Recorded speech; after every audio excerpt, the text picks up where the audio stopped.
about a subject, that is how a worker has to inspire many others and make them also co-workers. And this is the only way to expand. This is the only way for the growth of work. Just as if you are a light, then many more lights you have to kindle. Just as from one deep, one light, you light many lamps. And that is how the candle power increases. When we say that a particular bulb is of 100 candle powers, that means one candle gives some light. From one candle you have lighted another candle, third candle, fourth candle. 100 candles are there. Light will be more. So, if you want to dispel darkness, if you want to produce work, then the best way is to light more lamps. One light can give only certain light, one lamp. If you want the whole area to be lighted, naturally you will have to light more lamps and to have a co-worker is nothing but having another lamp. So this process continuously goes on. That is what a worker is expected to do in a given field. Now from this subject, we naturally come to some other subject, as a crawler. If from one lamp, other lamps are to be lighted, but the lamp from which the other lamps are to be lighted, it must be burning all the time.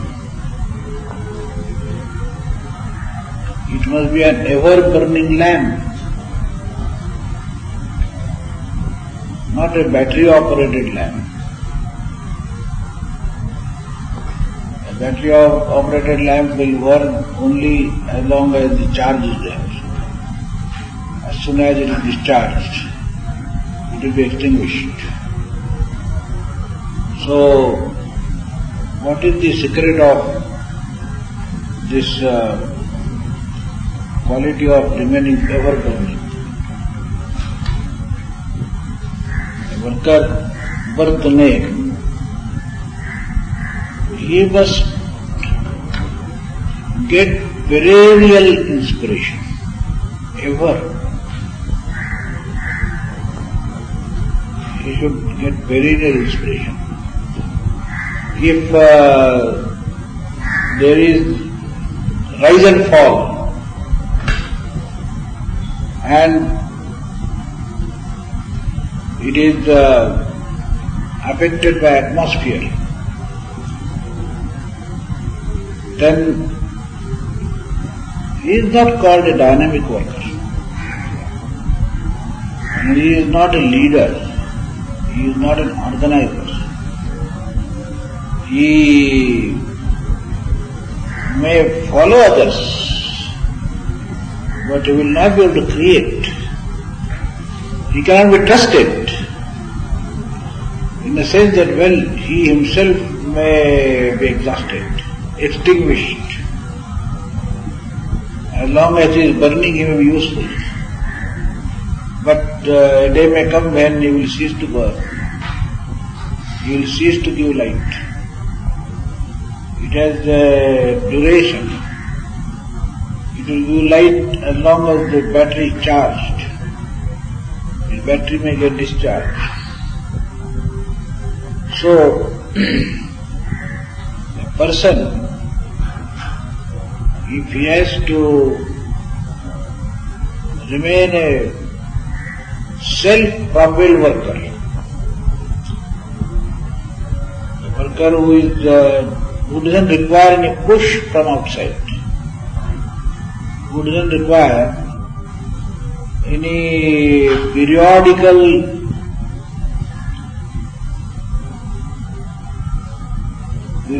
dose of enthusiasm from outside. Many people, generally speaking, they are of this category, that they require something from outside. Their source of inspiration is outside. They don't have source of inspiration within, on which they can fall back upon. They are more or less a product of atmosphere. It depends upon the atmosphere. Their enthusiasm depends upon the congenial atmosphere. You remember at the beginning of the series, I took one subject that everything requires a congenial atmosphere for its growth. Even a program requires congenial atmosphere for its success. A child requires congenial atmosphere for its growth, for its development. Any organism, even a plant requires congenial atmosphere. It cannot grow anywhere. It cannot thrive anywhere. So every organism requires a congenial atmosphere. That was my theme. Now I am to tell you, the ordinary is all right. That is the law of the universe. Ordinarily speaking, this is true, very much true. Everything requires congenial atmosphere. But now what I am trying to impress upon you is this, that you shouldn't need atmosphere. Your growth should not depend upon congenial atmosphere. You should rise above it. You should rise above it. Ordinarily, people may require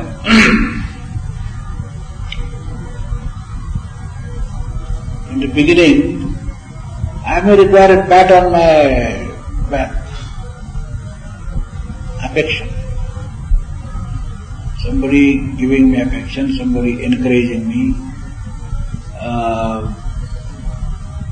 people who are educating me, moulding me, they should be affectionate. If they are affectionate, I can grow fast.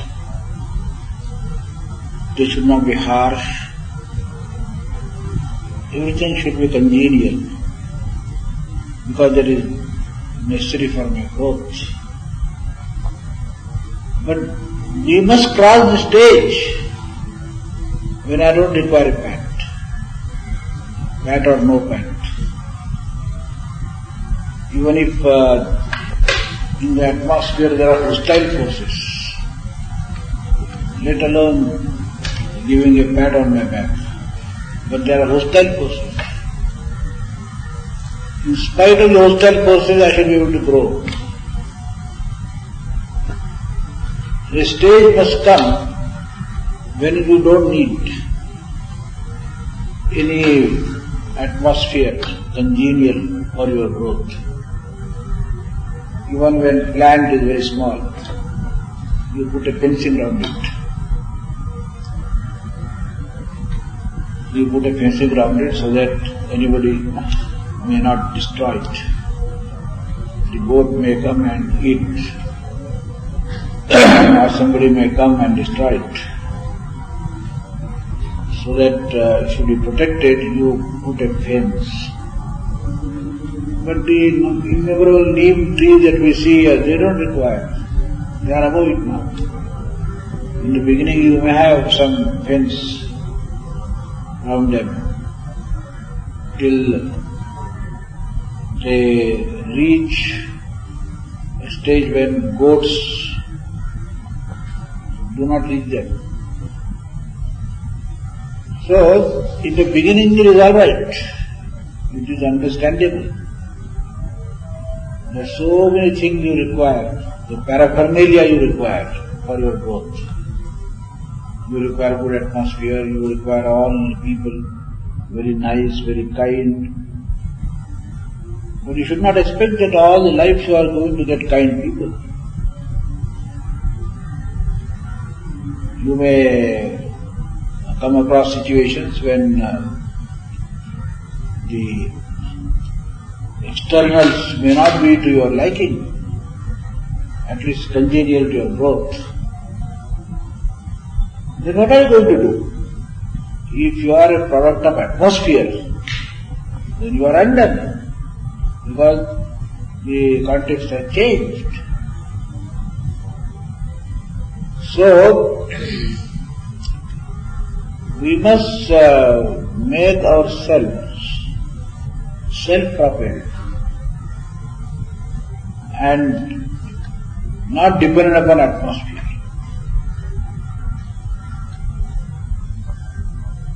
You see, we depend so much on externals. It is true that externals are necessary. They prop, they give, they boost, no doubt. If the externals are congenial, very good. But should you be dependent upon them? You see, we are so much dependent upon externals, I will tell you. If a person is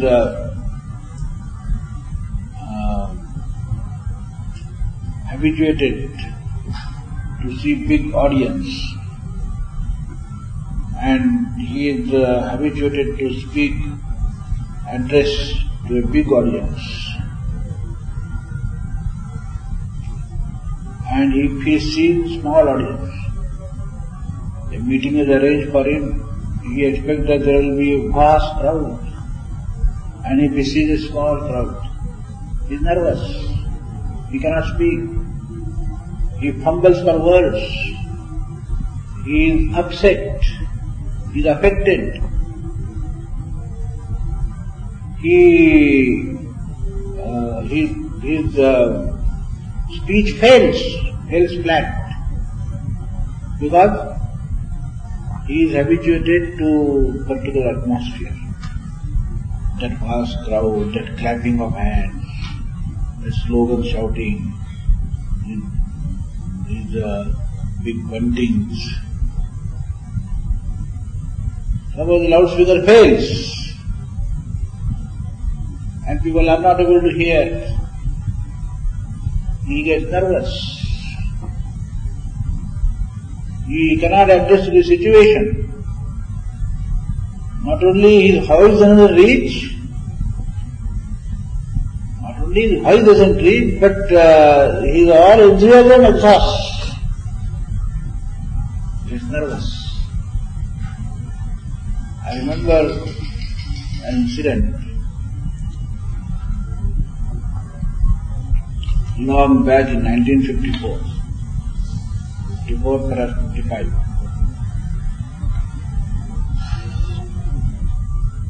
One gentleman, one great leader, a literary man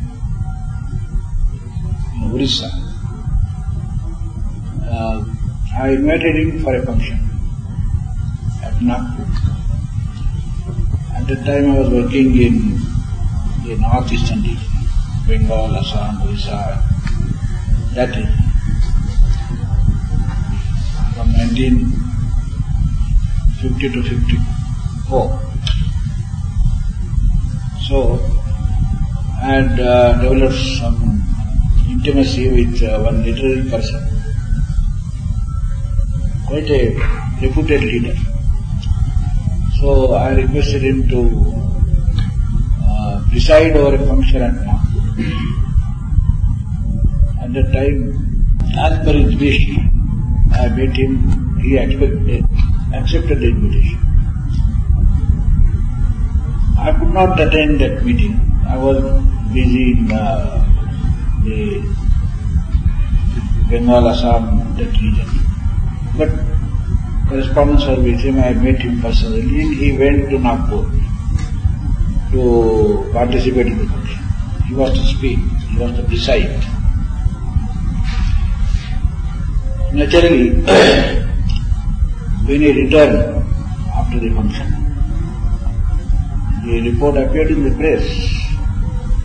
But of course, the press report doesn't give you the details. So as soon as he returned, I happened to meet him. I asked him how he found the function. And I wanted to know from him his impressions, his reactions.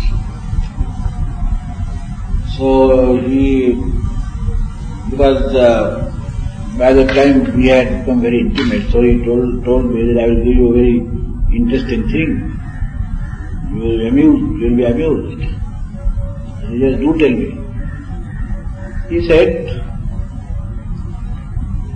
it was the first time when I addressed RSS function. I had heard about the RSS, but then I had no occasion to address any meeting. And this was the first time also I met the RSS chief. So it was a very, very interesting experience. He said, when I went there first day, in the evening function was there, I was taken to the dais, quite a big crowd was there. All the RSS friends were sitting in line, disciplined, and the flag was hoisted, and then according to the program, I was asked to speak. Then he said, I stood up. I found pin drop silence. I thought that as soon as I stand up, people will give ovation. And people will clap hands. Nothing like that. It was a dead sea of people. Dead sea. That is a phrase he used. It was a dead sea of people. No ovation. So, I found it a little bit odd. I began to speak. Because I was from Orissa.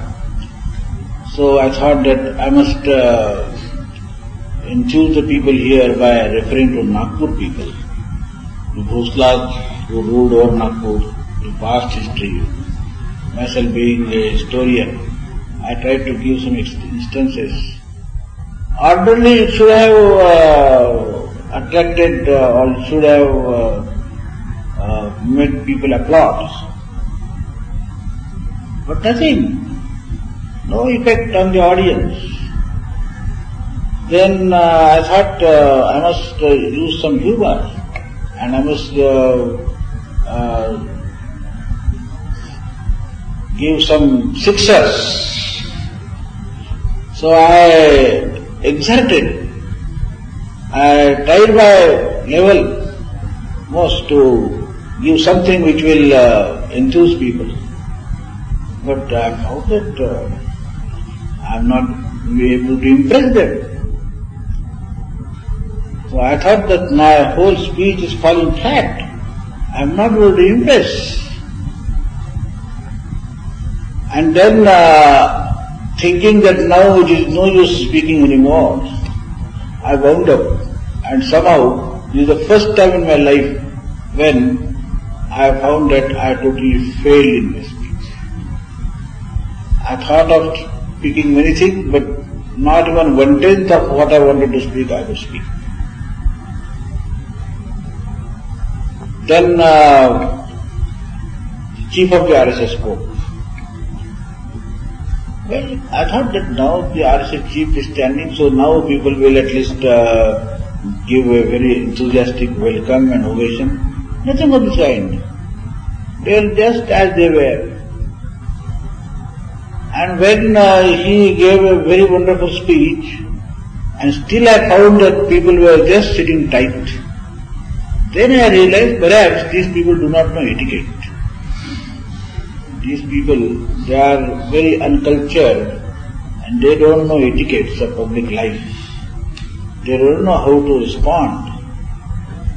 So then I realized, I know the next day, because there were two programs, one in the evening, second day also there was a bigger program. On the next day I could speak. So a seasoned worker, a seasoned political leader, how much dependent he is upon the applause, upon the clapping of hands, upon the ovation. Thousands of people are standing or sitting before you. That is not enough. You are habituated to certain stimuli. If you don't get it, then you are crestfallen. So, orderly you will find that on very trifling externals people depend upon. Should we depend upon such trifles? Should we depend upon, for the matter of that, any externals?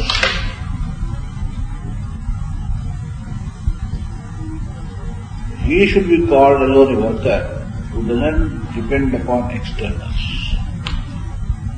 This is working in slavery. This is working in slavery. You don't have source of inspiration within yourself. You depend upon so many small, trifling externals. That is what I call working in slavery. I am not working in freedom. You are a slave of so many things. If you don't get it, if you don't get a pat on your back, you feel that you are neglected. You feel that you are of no consequence.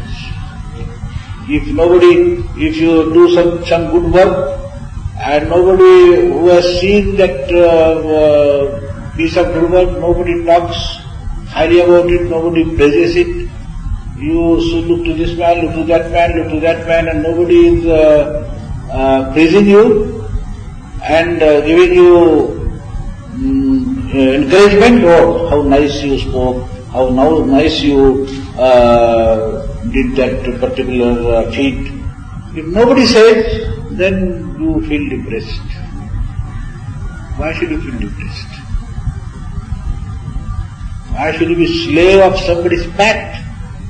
Why should you be slave of somebody's word of praise? Are you so cheap? Are you so very weak that little thing is necessary for your growth, for keeping you in mood? So this is the reason why for small things, for very trifling things, people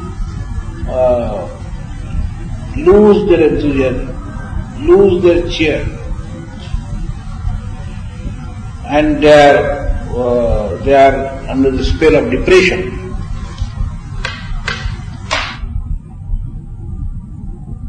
Depend upon externals,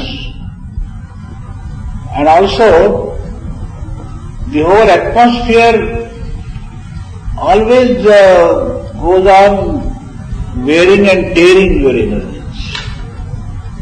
And just as a thing gets rusted, in the same way, you also require maintenance. Maintenance, not only your physical maintenance, but your enthusiasm, your idealism, your enthusiasm to work, to keep it at the same level. Others must make a special effort to see that you are on the proper level. Your enthusiasm level doesn't come down.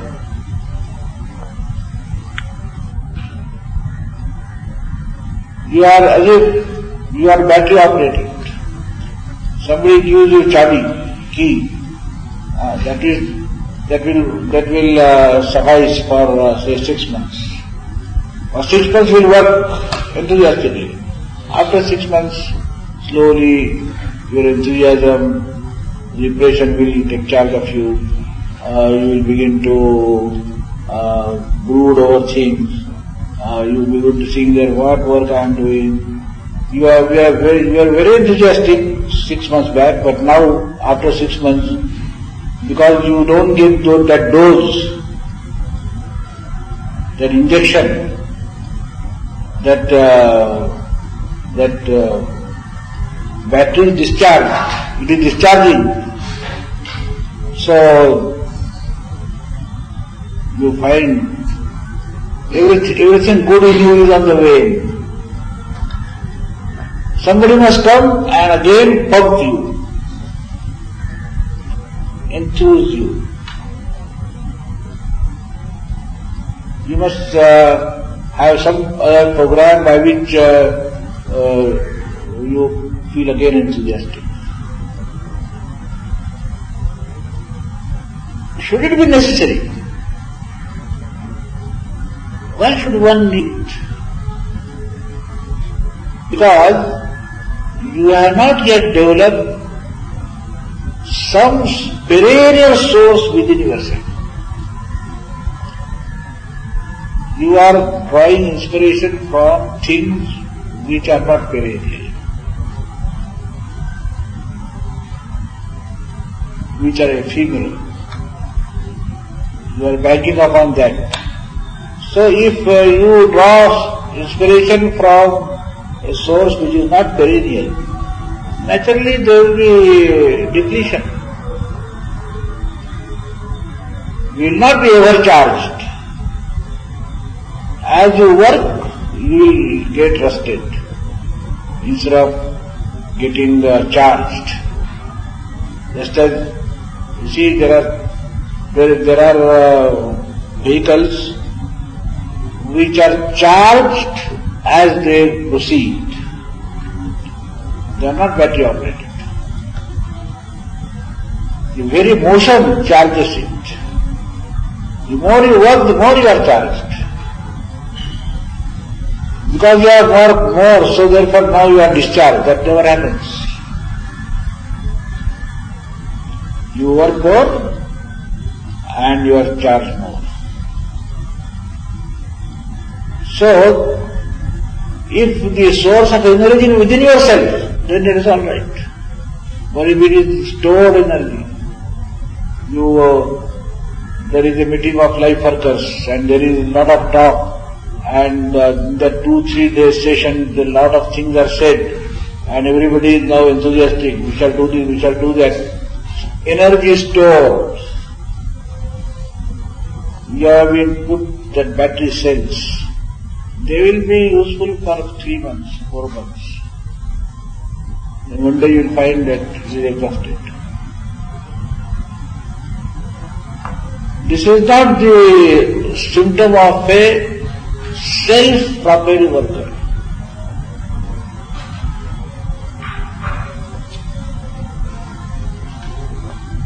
You see the railway train, you see the bogies, compartments and the engine. What is the difference between the engine and the other compartments, other bogies? Other bogies are standing. What do they say? If they were meant to say something, what they will say? They will say that, well, we are here. We are prepared to go anywhere. We are going to go to Delhi, we are prepared to go to Madras, we are prepared to go to Calcutta, go to Bombay, anywhere we are prepared to go, ever prepared to go. But let some engine come, attach ourselves to them and carry us. Ourselves we will not go, but we are prepared to go. We have the capacity to go, we have the wheels. We can traverse the whole track of 3,000 kilometers. We ourselves cannot go. We are not self-propelled. Engine, it is not only self-propelled, it takes along with it 25 bogies, 50 bogies. There is a difference between the bogie and the engine. So, these life workers or those who are dedicated to a particular cause, they are the engines. They have to develop themselves as engines. The other people, they may require engines, but the engine should not say that, well, now we require super engine. Have you ever seen in the railway yard that there is some super engine and then 25 engines are at the back? The super engine carrying is the ordinary engines. It never happens. If it is to happen to engines, they are better broken as a scrap. There are no more engines. Engine means it will be self-propelled. It must run on its own steam, as it is called. It must run on its own steam. Other compartment is all right. You see, you must have seen the railway yard. On every bogie it is written. To be returned on. Every bogie it is written. If you are attentive, you will see that in white pen it is written at the back of every bogie. Number so and so to be returned on. Where to be returned on? Return to the workshop. That means this bogie will give you work up to 1 year, 16 months, 18 months. Their duration is written there. The wear and tear will make this bogie useless. It must be returned to the workshop for renovation, or repairs, or maintenance. They require maintenance. So, we should not be workers of that category when they will return our forehead to be returned on so and so date. They can work. Capacity to work by themselves is 3 months, 4 months, 1 year, 2 years. If nobody meets them during that time, wear and tear is of such a high degree that they will have to, somebody will have to come, give enthusiasm, remind them of their ideal, remind them of the purpose of their life. So many things you do, and then they feel, yes, now I feel like working. So, this capacity to run on your own steam and capacity to work in spite of congenial atmosphere, in spite of uncongenial atmosphere, whatever the atmosphere.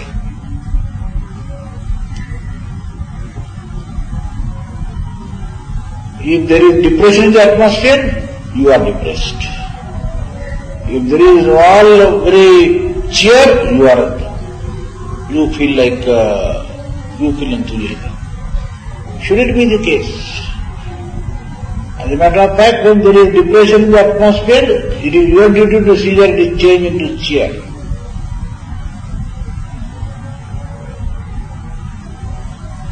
I remember once there was a camp of nearly 500 people. After 2-3 days, there was a epidemic cholera in the city. Cholera broke in epidemic form in the city. So the doctors came in the camp, said that it is very dangerous. It is better you give inoculations to all the participants in the camp. Because otherwise, if one becomes cholera patient, then the whole camp will be disturbed. So it is in a very virulent form in the outskirts of the city. So you better give inoculations. So the doctors ultimately arrived at a decision that within these 2-3 days we should finish the inoculations of all the 500 persons. On a single day it was not possible because there were only 3 doctors available. They also could not come for all the time. They came in rotation. So it was decided that within 3 days all the 500-600 participants should be vaccinated. So on the first day, some 200 people were given inoculation. That day it was decided that there should be no program because doctors told that there may be some reaction and people may feel little uncomfortable. So I have light programs. There may be some fever also to some. So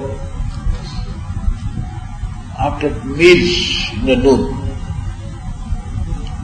12 o'clock meals were over, so they started giving inoculations. So 200 people were giving inoculation by, say, 3:30 or 4. And then, according to the advice of doctors, they should not have any serious program, no play, no sports.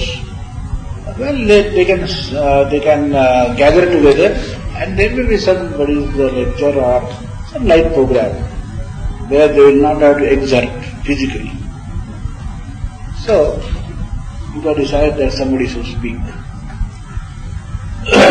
At 5:30, people, instead of going on the ground for sports, they were made to assemble in the courtyard, and someone started speaking. After, say, 15 minutes or 20 minutes, one person who was sitting, he fell down. In the sitting posture, he fell down. So, we thought that perhaps it was the reaction of the injection. So what to do? So that the whole assembly should not be disturbed. So he fell down, so he was removed to the building so that he may get medical attendance. Within a minute, another man fell down. And say within 15 minutes, some 50-60 persons fell down. So the person who was speaking, he thought that what is going to happen? It is just like a panipat. So should I stop speaking? So he wound up his speech. And then the program get terminated. The person in charge, he immediately gave instructions to people that it seems that the injection had some reaction on some people, so now you go to your hostels. There were 3-4 hostels, and at distance, just as this hostel is there, some 200 yards, another hostel is there, some 100 yards, third hostel is there, so 3-4 hostels, they were all accommodated. So they said that you immediately go to your hostels, and coffee will be given to you, so that you will feel little fear. So immediately they were dispersed. And then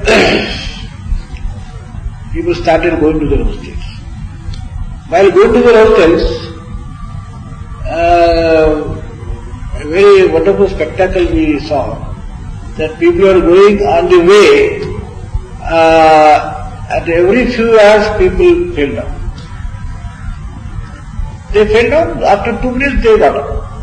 It was not a very serious thing, but just they felt giddy, they fell down, and then after say 2-3 minutes they themselves got up.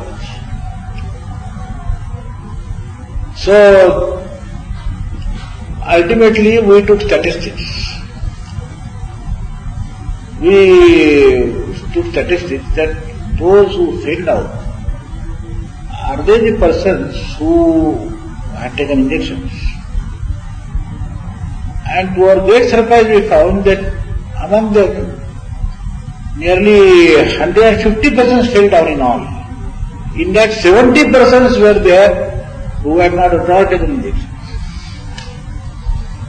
What is this? Because he fell down, I also feel like falling down. This is the impact of atmosphere. Nothing is wrong with you. But then he falls, that person falls, then you feel that oh, something is happened to me also. This is what happens to a person who succumbs to the atmosphere. You see, I was in Bombay when the earthquake came, some 2-3 years, perhaps 3, 4, 5 years back, perhaps more. That because of Corona they said. There was earthquake, mild earthquake. I was in Bombay that day. So, in the night, at about 12:30, there was earthquake. All the windows and doors, they made a very shattering noise. So, because I have experienced earthquake shocks twice before, so I immediately said that it must be earthquake. Lights were off, then immediately I came out on the terrace. Other people also came out. We found that there was some quite big noise, sound. All lights were off, so people had gathered on the streets and they were talking. So, by that time all the inmates where we were sleeping, they had come out. All. And just as it happens, for half an hour or 40 minutes, people were talking, just chit-chatting, talking about earthquake, what will happen. Again, somebody said again there will be a shock, let us not go, let us wait here. Then somebody said, what is the use of standing on the terrace, we should go on the roads. Then third man said, well, if you go on the roads and the whole building topples down, it is better we are on the terrace. I mean, all this gossiping. Nobody had taken it seriously. So, after 30-40 minutes, when we again entered our room, we found one man sleeping. He was a patient. He had come there in Bombay, he came there to seek medical help. He was declared heart patient, so he was under treatment. So, when we said, you did not come out? You did not know that the earthquake was there? We found that he was shivering. And when we talked that the earthquake was there and you couldn't notice it, how you are sleeping, he felt relief. Then I said, why are you shivering? What has happened to you? He said, was it earthquake? I said, yes, did not notice it. Oh, I thought that there is heart attack. Because he was told by his doctors that you are a heart patient. So that was working in his mind. He thought that this all clattering and this noise and this, something is happening to my heart and I am now under heart attack. He said, is it earthquake? Oh, then that's all right. I thought it is heart attack. How the atmosphere, how the externals affect you. The question is, are you meant for bringing about a change, or are you going to be susceptible to every change in the atmosphere? If you want to change, you must be unchanging.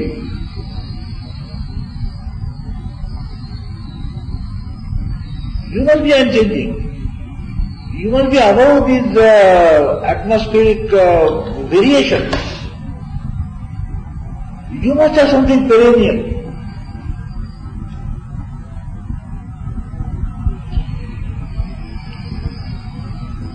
If the atmosphere, if in the atmosphere there is depression, then you will get depression. There are persons who are like barometers. Whatever is in the atmosphere, it will be recorded there. He will be a truthful record, or he will, in his life, in his daily routine, he will take the color of the atmosphere. He will not be able to give color to the atmosphere. He will not be able to change the atmosphere. He will be a truthful reflection of atmosphere.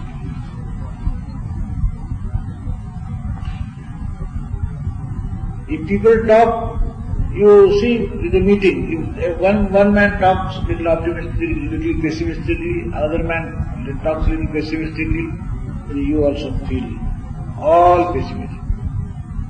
Let 2-3 people talk in a negative manner, you also feel like all the arguments, negative arguments, they come to you. You cease to think originally.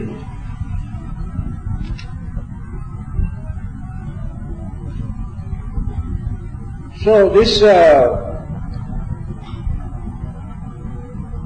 when the other day I was telling you, trying to impress upon you that for growth, congenial atmosphere is needed, I am trying to impress upon you just the reverse thing. Though it is the normal working of the people, you should be above this atmosphere, because you are meant for giving your own color and own complexion to the atmosphere. It was not complete.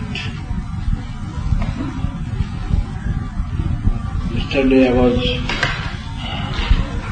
discussing the importance of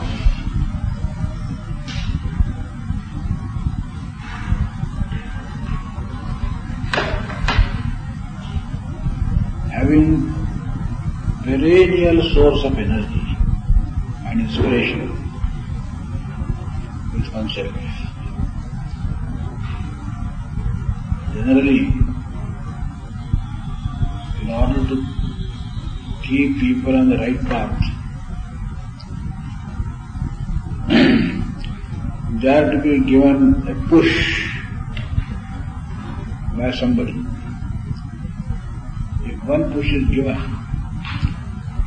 then they may go for certain length, 20 steps. Then another push is required, then another 20 steps. They require pushes, some borrowed strength from outside, somebody to give enthusiasm to them, the inspiration to keep oneself on the right path. That is not drawn from some perennial source within. It is outside.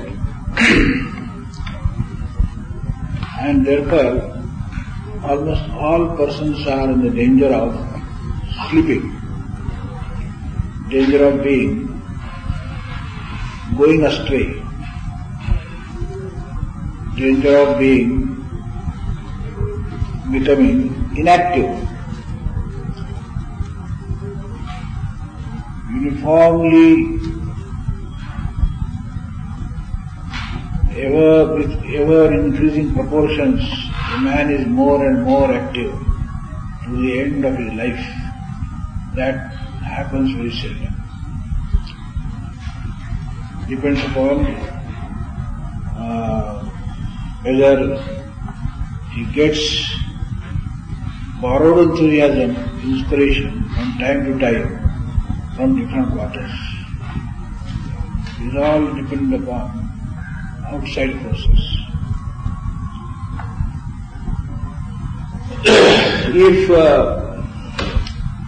we want a stable work, and if we want to put in some solid work, then you must have people who will work steadfastly for all the time and with ever increasing enthusiasm. No question of decrease. Ever increasing enthusiasm. No ups and downs. That is possible only when the source of inspiration is within oneself. Any outside source. For the matter of that, even if anybody has some guru, he is standing on a slippery ground. If one were to feel that, well, I will be going to my guru from time to time, and I will, in his company, I will recharge myself and come again to the field. That means he is dependent upon some person whom he considers as his guru. And therefore, suppose he disappears from the scene, that means he is in trouble. His forward march is in danger. So, the best way is to have the source of inspiration within oneself. And the source of inspiration should be very near.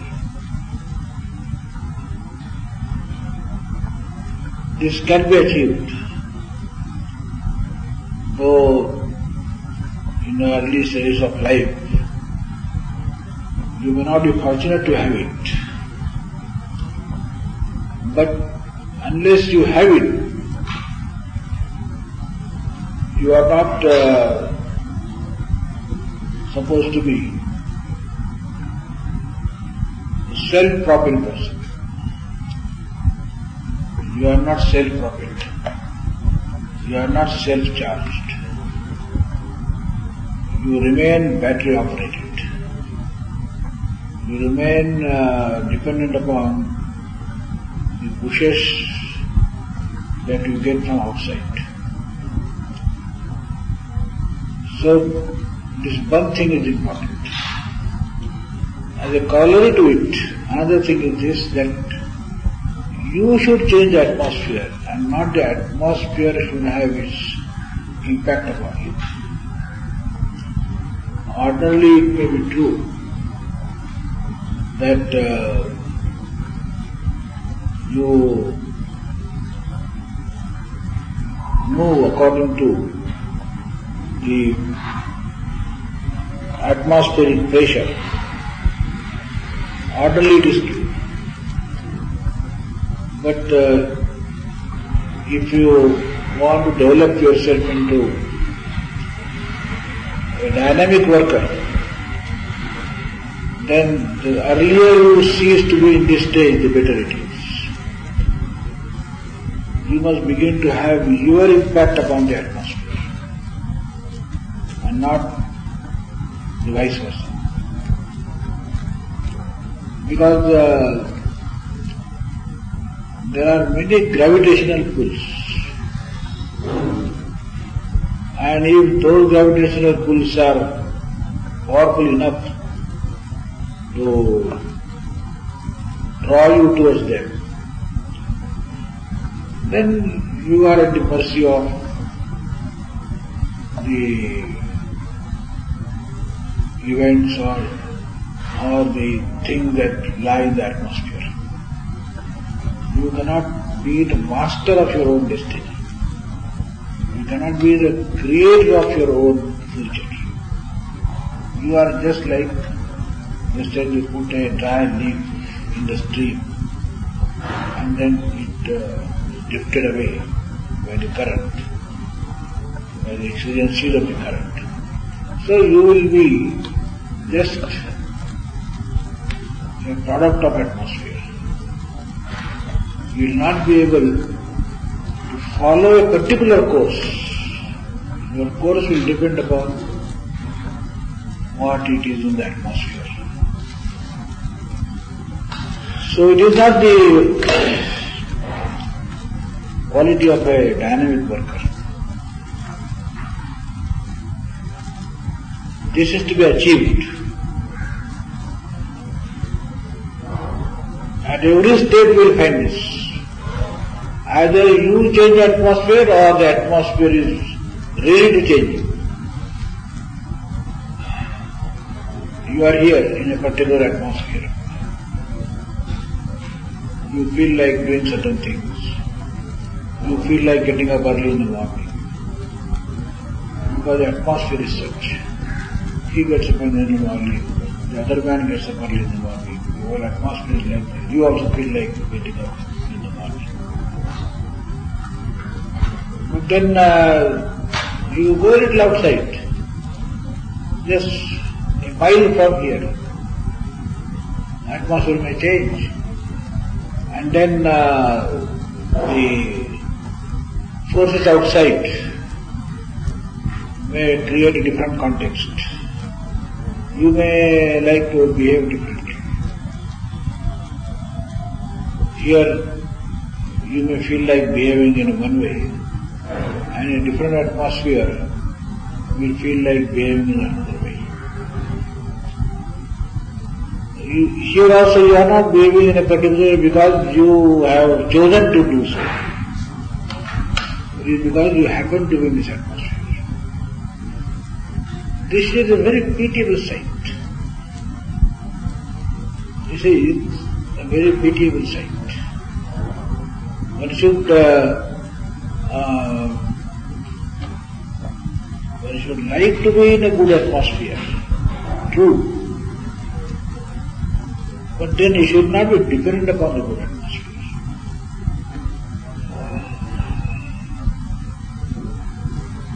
You must have something of your own. You must have a feeling that you have to give something. You are born to change the atmosphere. You have something to give. You have to give your color and your complexion to the atmosphere. And you are not just a ready target of the atmosphere to give shape to you.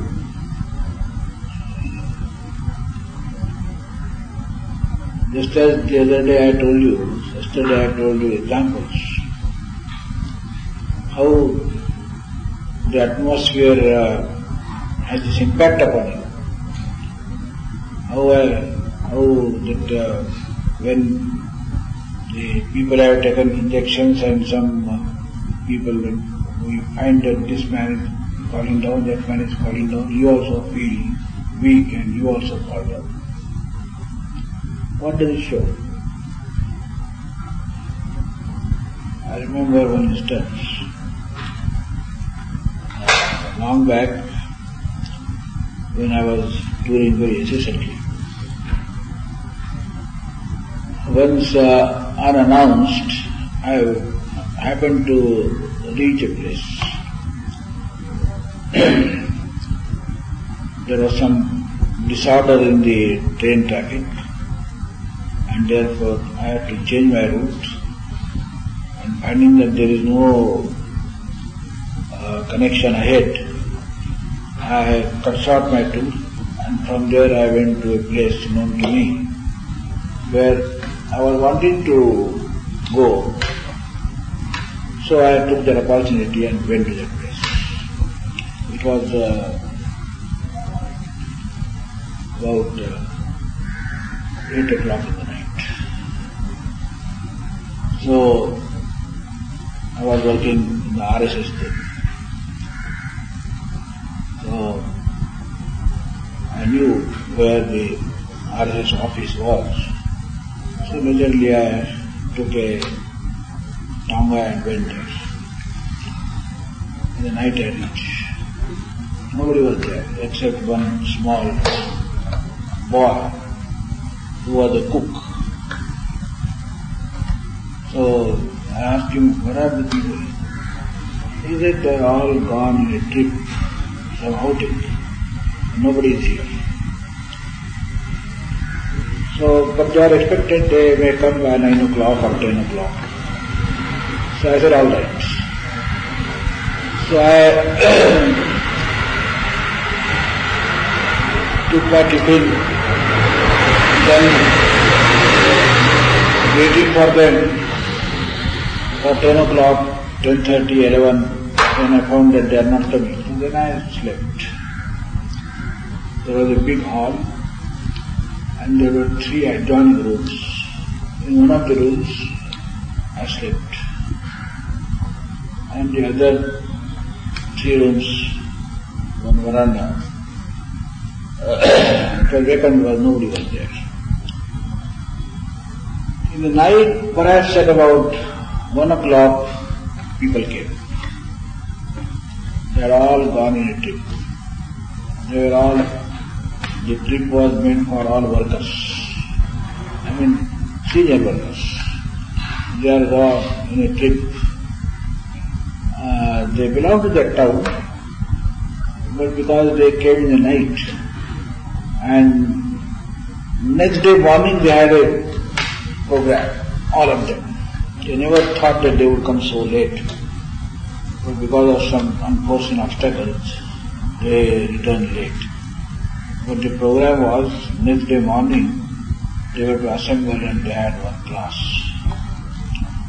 So, the night when they returned, they thought that anyway in the morning we have a class, it is better not to go home. So, sleep in the office itself. So all people came. There were nearly 40, 42, 45 people. So they came in the night. They slept. I was also sleeping. I just got some vague impression in the night that people have come. But I was sleeping. Then in the morning, because I had slept earlier, so as usual I got up at about 4:30 and there was attached bathroom. I went to the bathroom and I was up and doing at about 5:50. I was in my room. Then I heard in the hall there was a movement. The in charge of the whole group, who was the head of the town, he got up and he addressed the people that, well, it is now 5:15. We have got a class at 5:45. So hurry up now, get up, have your morning duties, and by 5:45 we shall have to assemble here on the ground. So it is high time you get up. So he told them and went himself in the bathroom. He finished his things. Then he came. Then he again said, "Arey, you are all sleeping, what is this?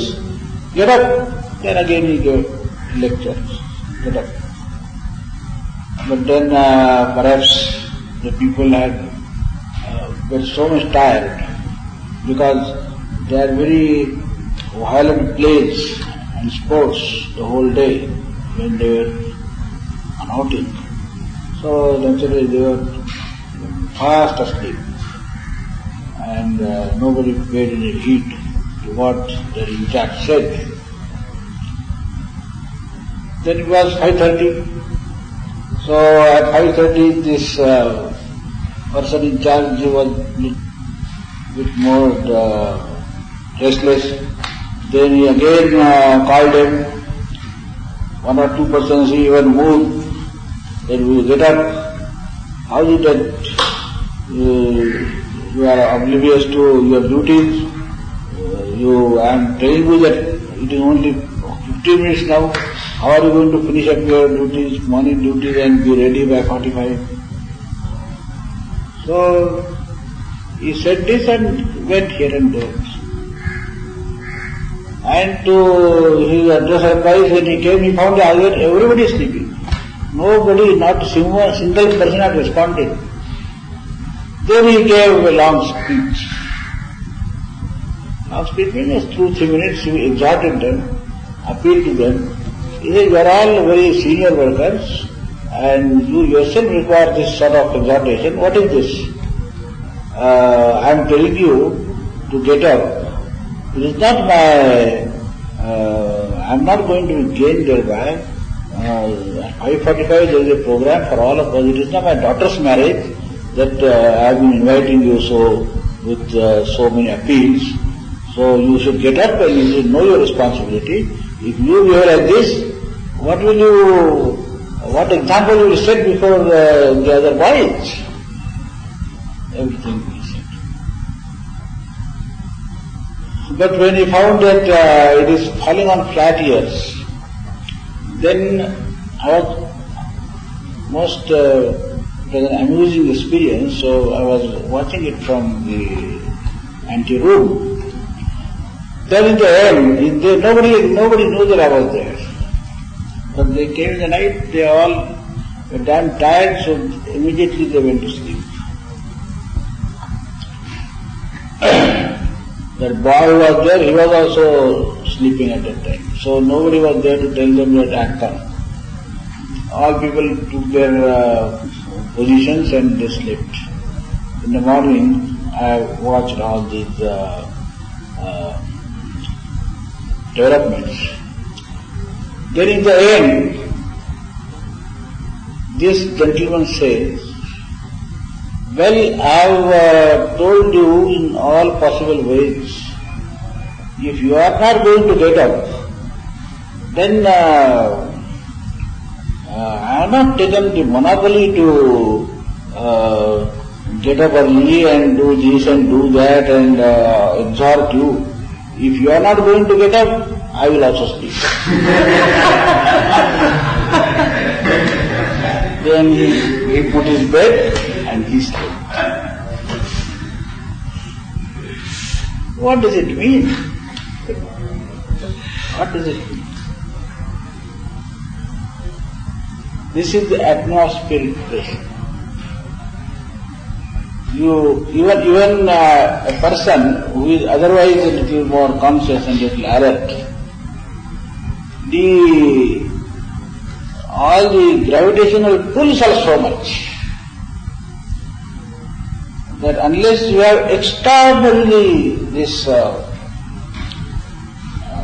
consciousness of your own duty and your own role, you will be undone in no time. So you tell me, if you have to change the atmosphere, there must be some element of unchanging in you. If others change within 2 minutes and you take only 5 minutes, but you also change. You also don't have resistance. You question of only degrees. Some people fall a victim within 5 minutes, you fall a victim after 10 minutes. How the change could be brought about? So it means that at least there will be few persons who stand out, and those who take upon themselves the responsibility of bringing about a change in the society, those who feel ordained to do it, those who feel called upon to do it, what should be their nature? What should be their quality? They should have something, some element which makes them different from others. And especially in a society where things are going wrong and only few people are here and there who can deliver the goods, more responsibility lies upon them. Today in our country the situation is like this. A small, say, fire, and on that suppose this weight fuel, a ton of weight fuel is put on that small fire. It will not be the fuel which will begin to burn. It will be the fire which will be extinguished. There may be fire. But then if the fuel, if the timber, if all the fuel which is weight, if that weight is going to fall upon it, that glow of fire would not be enough to set off the power of the whole lot of fuel. They will extinguish the fire. The fire will not burn them. This is the position. So you must have extraordinary inspiration in you. Then alone you can bring about a change. So when we say we are preparing a cadre of workers, that means specialized cadre, who are outstanding, who are extraordinary. Ordinarily, whatever happens, they are not, that those laws are not applicable to them. They are something extraordinary.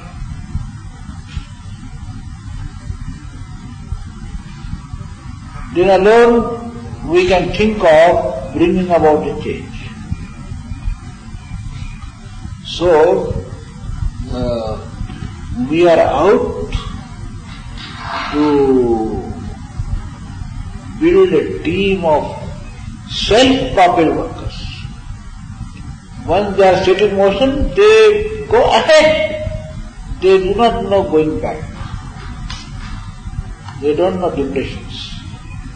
They don't know ups and downs. In straight way they must go ahead. They are self-propelled. Never they reach a point of exhaustion.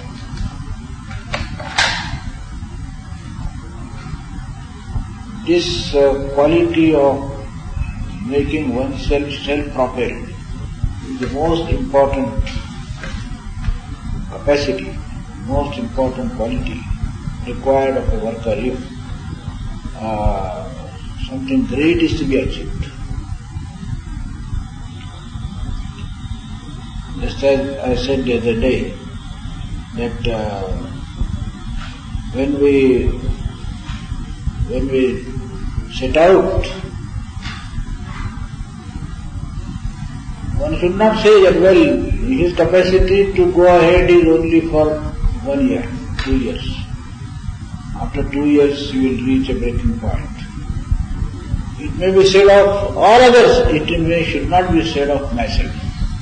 I should not be belonging to that category. I should be self-propelled. Others may require a push. Others may go ahead if they get a good handling. True.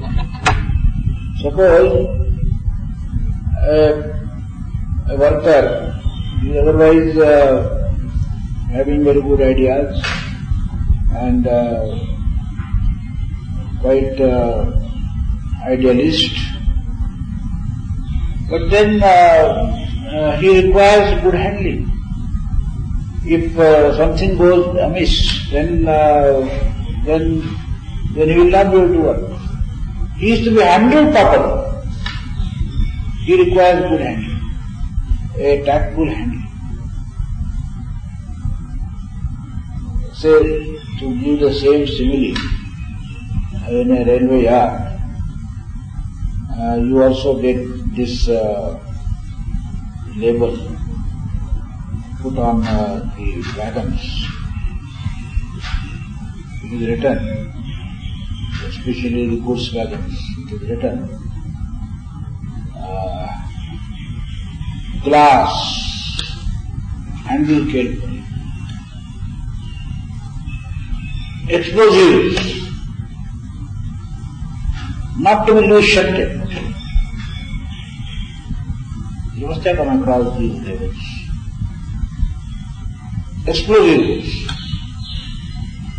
that not to be loose shunted. Glass, handle with care.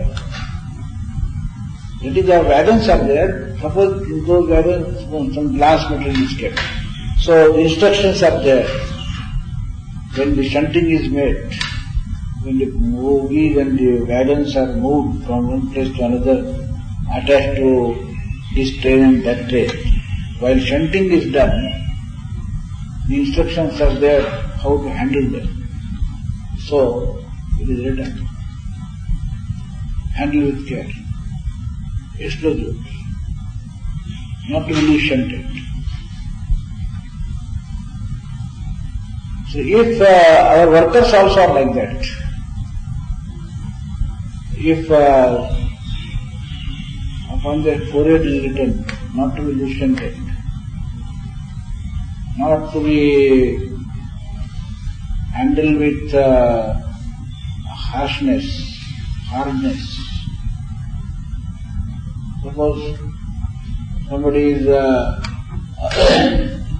suppose the organization takes a decision that a certain person, instead of that field, he should be transferred to some other field. Suppose because there are workers, many places are to be filled up, so when one worker or one reason or the other he drops, and then other workers are to be adjusted. So in that, suppose one worker from one place is transferred to some other place. And while transferring, you don't take care, and you simply write a letter or write a wire that you are to reach such and such place immediately, and reach there on such and such date. In your place somebody is coming. Now, this is enough for a person. He may be ideologically very sound and his thoughts may be perfectly alright, but then this he will not be able to bear because he is not handled with care. If he is to be transferred, for his temperament, somebody should go tell him that that place needs your needs a competent man like you, and there is a good place, they want you very much. So you have to create an atmosphere and then slowly tell him that would you like to go there? They very much want you, why not go there? And then if he says, yes, I can go, then he can be transferred. He can't be transferred just by a stroke of pen, not to be loose shunted. Handle with care. Explosives. Immediately will try to say, I leave or go. Enough of it. So, that person will remain in the field, will always work if he is handled properly. You require good handling. Then you are safe. Atmosphere must be congenial. Wherever you go, you must get affectionate people. If people who are of little harsh nature, if they happen to be your colleagues, then you will not feel like working. All depends upon atmosphere. how people handle you, what sort of company you get, what sort of field you get, everything depending upon atmosphere. If you also belong to this category, who requires good handling, who requires good atmosphere, then, organization is poorer. The organization is poor. It's not a rich organization. That organization is strong, who has got people who don't require this particular handling. They are self-propelled. They are not working for anybody. They are not working for X, Y, Z. They are not working because they are handled properly. They are not working because they are getting affectionate atmosphere everywhere. They are working because they cannot but work. They are working because they find fulfillment in the work. They are not working for anybody. They are not obliging anybody. They are not working for persons. They are working for a principle. They are self-propelled. Nothing can disturb them. If there is a hostile atmosphere, that will not dampen their enthusiasm. That will only put them on test. That will put them on the mettle. The more the hostile atmosphere, more the difficult atmosphere, the more they apply their strength.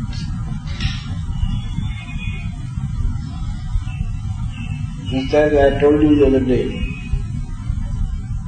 that if a breed horse, when it sees the ascent, it has to negotiate that ascent.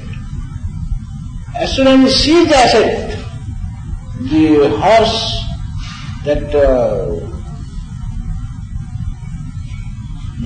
releases the power inside and begins to gallop. It knows now this is a steep ascent, so this requires this much power. So that much power is released.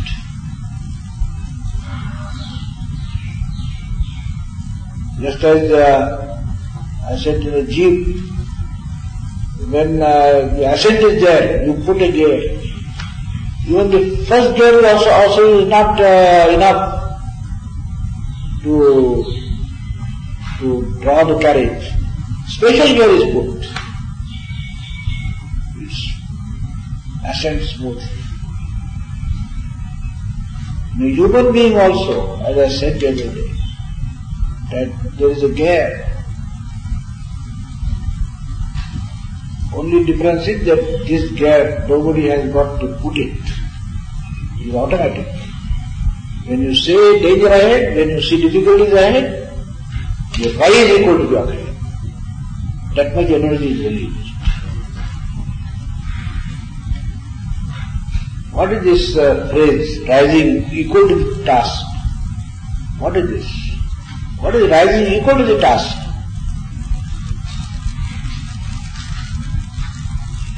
That is, whatever the energy and whatever the horsepower and whatever the manpower and whatever the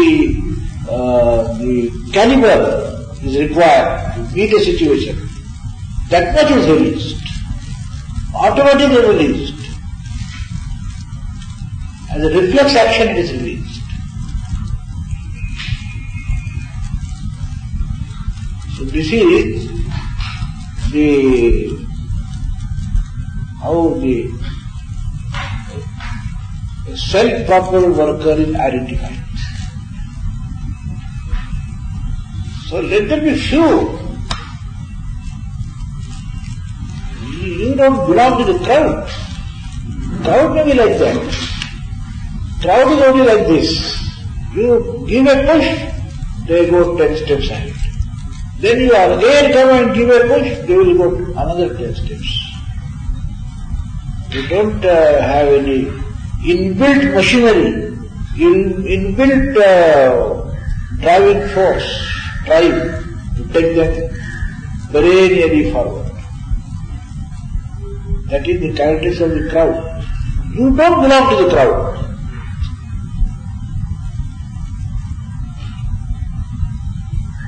So there must be some persons who don't belong to the crowd.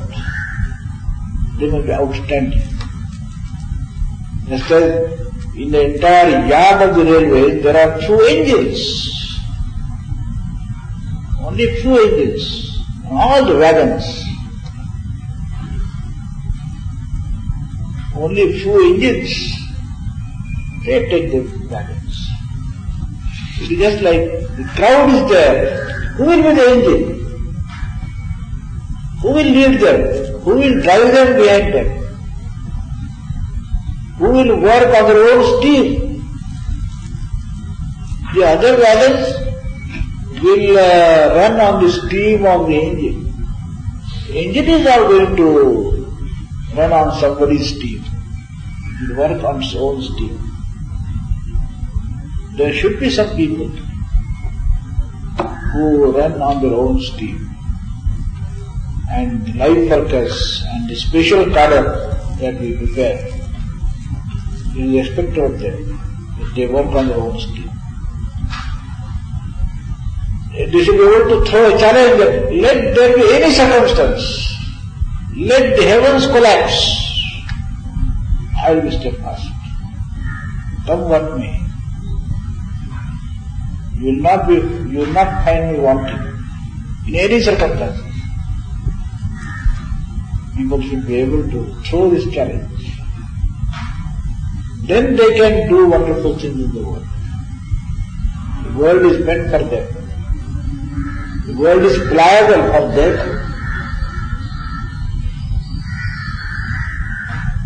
There is a very popular proverb in Hindi. दुनिया झुकती है, झुकाने वाला चाहिए. The whole world can be tilted. There should be a man to tilt it. It can be done. So, this point is to be remembered. When we work in our fields, when we handle different assignments, we should always remember that we don't belong to the crowd. Whatever the characteristics of the crowd, I should be different from them. And I should give an account of a self-propelled worker. Something happened in the atmosphere and then because this, and therefore I had to do this, therefore I succumb. This sorry tale, you should never have the misfortune to tell about yourself. On the contrary, you should say that, well, this happened, that happened, that happened, but I found a way out. To be swept away along with the waves is an ordinary affair. Ride the waves. Ride the waves. That is outstanding. Such persons we are in need of. Men with capital M. Such persons we want. They alone can be the leaders. They alone can change the face of the earth. In this whole changing atmosphere, in this collapsing atmosphere, there must be some people who can stand out.